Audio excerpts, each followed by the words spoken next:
میرے پاؤں کے نیچے سے زمین اس وقت پھسل گئی کہ جب میں کام سے واپس آیا، اپنی 13 سالہ بچی کے سر پر ہاتھ رکھا مگر وہ چیخ اٹھی اور اپنی والدہ سے جا کر لپٹ گئی اور یہ کہنے لگی کہ میرے قریب مت آنا، مجھے ڈر لگتا ہے۔ ناظرین، یہ الفاظ ہیں اس بے بس اور لاچار باپ کے جس نے بی بی سی کو ایک انٹرویو کے دوران چند قیامت خیز مناظر کا انکشاف کیا۔ یہ واقعہ پیش آیا پنجاب کے صوبے گجرانوالہ میں، جہاں پہ 13 سالہ لڑکی چوتھی جماعت کی بچی کے ساتھ جنسی زیادتی کے کیسز رپورٹ ہوئے ہیں، اور پولیس کا یہ بتانا ہے کہ جو ملزم ہے وہ گرفتار کر لیا گیا ہے اور اس کو جمعے کے روز پیش کر دیا گیا ہے عدالت میں۔ 14 دن کا جسمانی ریمانڈ مانگا گیا تھا اور 6 روز کا جسمانی ریمانڈ منظور ہوا۔ اچھا، اب یہ واقعہ کیا ہے سارا؟ واقعہ یہ ہے کہ جو 14 سال کی بچی ہے، چوتھی جماعت کی بچی ہے، یہ صرف ایک بچی نہیں ہے، یہ کئی ساری بچیاں ہیں جن کے ساتھ اسکول میں یہ کیسز رپورٹ کیے گئے ہیں۔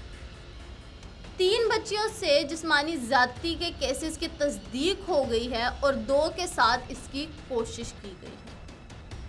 اچھا، سی پی او گجرانوالہ ایاز سلیم کا یہ کہنا ہے کہ جو وہ ملزم ہے اس کو گرفتار کر لیا گیا ہے، اس سے موبائل جو ہے وہ ضبط کر لیا گیا ہے، اس کے اندر جو نازیبا تصاویر ہیں اور ویڈیوز ہیں وہ بھی برآمد کر لی گئی۔ یعنی کہ وہ یہ صرف نازیبا حرکات اور یہ درندگی ان بچیوں کے ساتھ کرتا نہیں تھا، بلکہ ان کو ریکارڈ بھی کرتا تھا۔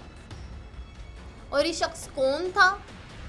یہ وہاں سکولز میں کیسے پہنچا؟ اور یہ کس طرح سے سارا نظام چل رہا تھا؟ یہ ہم آپ کو بتاتے ہیں آج کی اس ویڈیو میں۔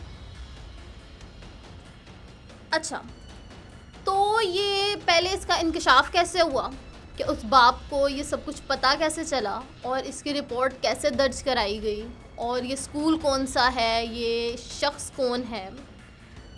تو جیسے کہ ہم نے ویڈیو کا سٹارٹ کرتے ہوئے بتایا کہ جو اس کے الفاظ تھے ایک باپ کے، جو اس نے بی بی سی کے اپنے ایک انٹرویو میں بتایا کہ جب وہ گھر واپس گیا اور اس نے اپنی بیٹی کو پیار کرنا چاہا، کیونکہ ایک باپ ہے، جب وہ کام سے واپس آئے گا اپنے بچوں کو پیار کرے گا، لیکن جب اس کی اپنی اولاد ہی اس سے خوف کھانا شروع کر دے گی تو اس کا دماغ اور دل ٹھٹکے گا تو کہ یہ جو میری بچی ہے وہ مجھ سے کیوں دور ہو رہی ہے، وہ کیوں چیخ رہی ہے۔ چیخ مارنا کیوں؟ کیونکہ وہ ڈر چکی ہے، ایون اپنے باپ سے بھی۔ اچھا، تو جب اس کی ذہنی حالت یہ ہے کہ وہ اپنے باپ کے پاس بھی نہیں جانا چاہ رہی، تو اس کی ماں نے اور اس کے گھر والوں نے اس کے برتاؤ میں جو تبدیلی ہے اس کو دیکھنا شروع کیا، اس کے اوپر غور و فکر کیا، اور پھر اس کی ماں نے اس سے علیحدگی میں پوچھا۔ پہلے تو اس بچی نے کچھ بھی نہیں بتایا، کیوں؟ کیونکہ وہ ڈری ہوئی ہے، اس کو نہیں پتا کہ وہ اس کے ساتھ جو سب کچھ ہو رہا ہے وہ اس کو کیسے شیئر کرے۔ پھر اس کی ماں نے اس کو، جو بچی ہے چھوٹی سی 13 سال کی، اس کو اعتماد میں لیا، اس کو بہلایا پھسلایا، اس کو سمجھایا کہ اگر ایسا کچھ ہے تو بتایا جائے، اور بلکہ ہم سب کو اپنی بچیوں کو یہ ٹیچنگ دینی چاہیے کہ آپ نے اگر اس طرح کا کچھ بھی ہوتا ہے، کوئی آپ کے ساتھ اس طرح کا کچھ بھی کرتا ہے، تو آپ نے فوراً سے آ کر سب سے پہلے اپنے ماں باپ کو بتانا ہے، تاکہ اس پہ کوئی ایکشن لیا جا سکے اور اس کے بارے میں کوئی اویئرنیس کریٹ کی جا سکے، اس بندے کے اوپر ایف آئی آر کرائی جائے، اس کو پکڑا جائے، اس کو سزا دلوائی جائے۔ تو خیر، اس ماں نے اس بچی کو سمجھایا، بہلایا پھسلایا، تو پھر اس بچی نے سارا واقعہ سامنے رکھ دیا۔ اس بچی نے بتایا کہ وہ شخص جو کہ اسکول کی کینٹین چلاتا ہے، وہ ہیلے بہانوں سے مختلف بچیوں کو اپنے پاس بلاتا ہے اور ان کے ساتھ جنسی زیادتیاں کرتا ہے۔ یہ شخص ہے کون؟ یہ شخص اس اسکول میں پڑھانے والی ٹیچر کا شوہر ہے، جس کے اپنے 3 بچے ہیں اور ایک 14 سال کی بیٹی اسی بچی کی کلاس میں پڑھتی ہے. وہ شخص جس کی اپنی بیٹی اس دوسری بچی کی ہم عمر ہے، وہ یہ حرکتیں کرتا پھر رہا ہے اپنے ہی بیوی کے اسٹوڈنٹس کے ساتھ. وہ جو اسکول ہے وہ ایک 5 مرلہ گھر میں بنا ہوا ہے. نیچے پورشن پہ وہ ٹیچر رہتی ہے اور اس کا شوہر رہتا ہے، یعنی کہ یہ شخص جو بچوں کے ساتھ زیادتیاں کرتا ہے. اور اوپر کے پورشن میں اسکول چلتا ہے. اسکول میں اور اس کے گھر میں کیا ڈفرینس ہے، اور اس کے لیے وہاں تک رسائی کوئی مشکل کام نہیں ہے. وہ لوگ اس جگہ پہ، پولیس کا یہ بتانا ہے کہ اس جگہ پہ 15 سال سے رہ رہے ہیں اور وہ اپنا اسکول ایک عرصے سے چلا رہے ہیں، اور اس شخص کا جو گھنونا چہرہ ہے وہ اب دنیا کے آگے آ گیا ہے. اور یہ صرف ایک لڑکی کا واقعہ نہیں ہے، یہ بھی تصدیق صرف 3 سے ہوئی ہے. نہ جانے کتنی بچیاں اس درندگی کا شکار ہوں. جو ملزم ہے وہ یہ ویڈیوز بنا کے ان بچیوں کو دھمکاتا رہا ہے کہ میں اس کو سوشل میڈیا پہ وائرل کر دوں گا. اور یہ صرف یہ ایک کیس نہیں ہے، یہ وہ کیسز ہیں، یہ صرف اسکول کی بچیوں کے ساتھ نہیں، یہ مختلف جگہوں پہ یہ کیسز ہو رہے ہیں. اسکولز میں، کالجز میں، یونیورسٹیز میں، ایون کہ ٹیچرز تک کے ساتھ، پروفیسرز تک یہ حرکتیں کر رہے ہیں اسٹوڈنٹس کے ساتھ. کوئی گریڈنگ کے بیس پہ تو کوئی تصاویر کی بیس پہ یہ سب کچھ کیے چلے جا رہے ہیں.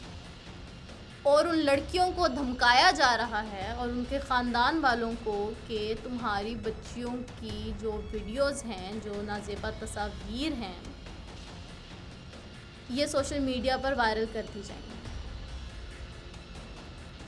اچھا، اس میں صرف ٹیچرز بدنام نہیں ہیں. اس میں ابھی آپ کو ریسنٹ واقعہ بتائیں، کچھ عرصے پہلے کا، جو ایک انڈیا میں ایسا کیس ایک ہاسپٹل میں دیکھنے کو ملا ایک ڈاکٹر کے ساتھ. یعنی کہ ایک کام کرتی ہوئی پروفیشنل عورت جو کہ اس معاشرے کی فلاح و بہبود کے لیے باہر نکل رہی ہے، جو اپنے ہاسپٹل جا رہی ہے لوگوں کا علاج کرنے، لوگوں کے ساتھ بھلائی کرنے، وہ بھی محفوظ نہیں ہے. اور ایک 14 سالہ بچی جو اسکول جا رہی ہے اور تعلیم حاصل کرنے جا رہی ہے، وہ بھی محفوظ نہیں ہے. ناظرین، کون محفوظ ہے؟ اور یہ حفاظت کس کی ذمہ داری ہے کہ اگر ایک معاشرے میں ایک عورت جا رہی ہے، ایک سڑک سے گزر رہی ہے، تو کیا وہ محفوظ ہے؟ کیا اس کو یہ ایک تحفظ حاصل ہے کہ میں اگر یہاں سے گزروں گی تو کوئی مجھے دیکھ نہیں رہا، کوئی میرے پیچھے آ نہیں رہا، یا میں یہاں سے باحفاظت گزر جاؤں گی اور میں باحفاظت گھر پہنچ جاؤں گی. ہم اپنے گھروں سے نکلتے ہیں اللہ کے توکل پہ، کہ اس کے علاوہ ہم کسی کے اوپر اعتبار نہیں کر سکتے. ہمیں ہمارے گھر والے باہر نکالتے ہیں صرف اس کی حفاظت میں. لیکن یہ جو کیسز ہیں جو جگہ جگہ آئے دن رپورٹ کیے جا رہے ہیں، یہ اس معاشرے سے کب ختم ہوں گے؟ کبھی زینب کیس، کبھی کولکتہ کیس، کبھی یہ گجرانوالہ کیس. یہ کیسز بڑھتے چلے جا رہے ہیں اور ان کی روک تھام کرنے والا کوئی بھی نہیں،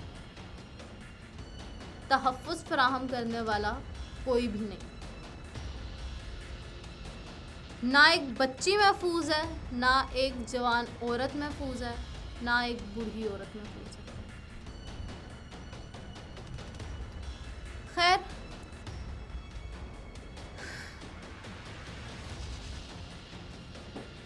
اس کا جو ہے ملزم کا 6 روزہ جسمانی ریمانڈ وہ منظور کر لیا گیا ہے۔ اس کیس کی پیش رفت جاری ہے۔ اس کے اوپر مزید اپڈیٹ کے لیے ہمارے چینل کو فالو کریں، سبسکرائب کریں اور کمنٹ سیکشن میں اپنی رائے کا اظہار کرتے ہیں۔